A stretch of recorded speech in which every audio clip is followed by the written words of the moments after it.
You spent 15 hours as Joel, or 10 hours watching on TV, fighting, surviving, protecting Ellie. You were him. Then in The Last of Us Part 2, they didn't just kill him, they made you watch. Then they made you play as his killer. That's not just a bold story choice.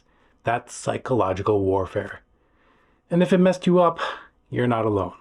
Today we're breaking down the 5 stages of grief you experienced as a player, why your brain bonded with Joel like he was real, and what that reveals about the way we process trauma, even through fiction. And who am I to rehash these depressing memories?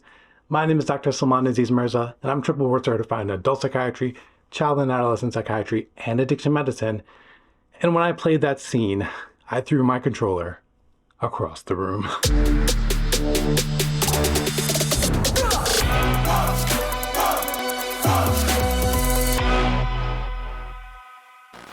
Ever cried over a character dying in a game or movie or show?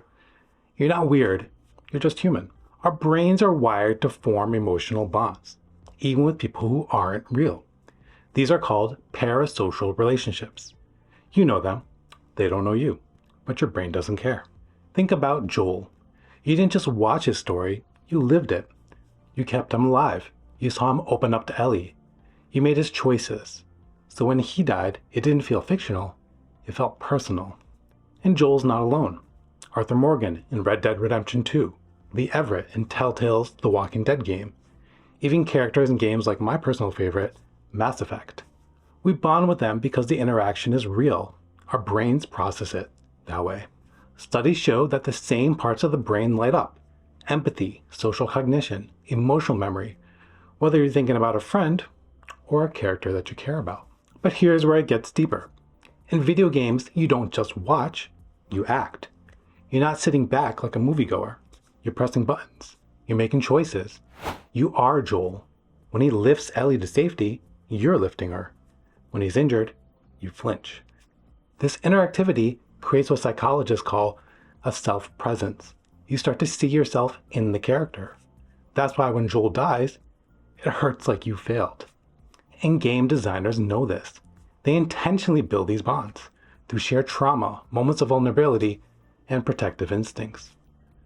So when Joel's ripped away in part 2, it's not just a plot twist, it's loss, real loss, in the part of your brain that doesn't know that he's fictional.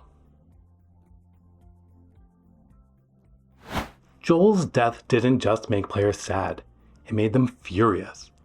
And then the game did the unthinkable. It forced you to play as his killer. That wasn't just a story twist, it felt like betrayal. Imagine this, you spent 15 hours protecting Joel, watching him bond with Ellie, fighting for his survival together. Then bam, he's gone. Brutally, suddenly, no warning. Just as you're ready to burn the world down with Ellie, the game says, nope, now you're Abby.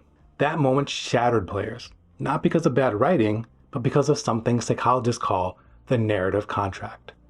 It's the unspoken agreement between a story and its audience. Here's what kind of journey we're on.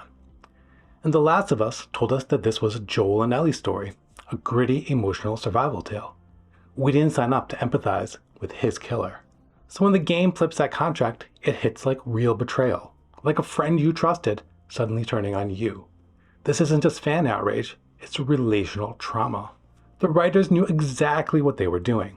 They didn't want you to like Abby right away. They wanted you to hate her. So when you're forced to live her story, it creates cognitive dissonance. I hate her, but I'm starting to understand her. What does that make me? Your brain doesn't like this conflict, and that discomfort is the point. Just like real life, the game makes you confront the idea that nobody sees themselves as the villain. It's the same trick that The Last Jedi pulled with Luke, or that Breaking Bad used with Walter White. Some fans accepted it, others rejected it, but the parasocial bond was so strong, players didn't just disagree, they took it personally. Laura Bailey, the actor who played Abby, received actual death threats. Over fiction, that's how deep these relationships run. And the divide was massive. Critics gave the game a 95 on Metacritic. Fans, a 3.4. This wasn't about gameplay, this was about trust. And once that trust broke, so did the contract. Joel's death explains the fan outrage, but Ellie's grief? That's the real story. And most players didn't even see it. Because The Last of Us Part 2 doesn't just tell you she's grieving, it makes you live it. The game secretly follows the 5 stages of grief: denial, anger, bargaining, depression, and acceptance. And your controller becomes a therapy tool. It starts with denial. Ellie clings to Joel's jacket, wanders his empty house, touches things like they'll bring him back. It's quiet, intimate, heartbreaking. But denial doesn't last. Grief turns to rage. Ellie hunts Abby like an obsession. Every clue, every kill, every moment in Seattle is soaked in anger. You're not just playing through it, you are her anger. Then flashes of memory. The museum, Joel's birthday. These aren't just nice scenes, they're bargaining. Your brain whispering, what if things had been different? But those moments don't last either. On the farm, you see depression. Ellie stops eating, she can't sleep, can't play the guitar Joel gave her. That's grief hollowing someone out from the inside. And then the final stage, acceptance. She tries to play Joel's guitar one last time, but her fingers are gone. The notes don't come. So she sets it down, walks away. That's not weakness, that's healing. The game doesn't say it outright, but that scene is Ellie choosing to let go. And here's the wild part. You went through those stages too. Denial? No way they just killed Joel. Anger? Review bombs. Reddit rage. Bargaining? Headcanons, fan edits. Depression? This game is too dark, I missed the first one. And then acceptance. Quiet posts, deep analyses, understanding. This wasn't just a story, it was shared trauma. And whether you realized it or not, the game helped you process it. So what does The Last of Us really do to us? It doesn't just entertain, it wounds, it heals, it reflects. You didn't just play a story, you felt it, you grieved it. Through Ellie, you processed trauma. Through Joel, you explored love and loss. And that's what makes games like this so powerful. They let us explore the messiest, most human emotions in a space where it's safe to feel.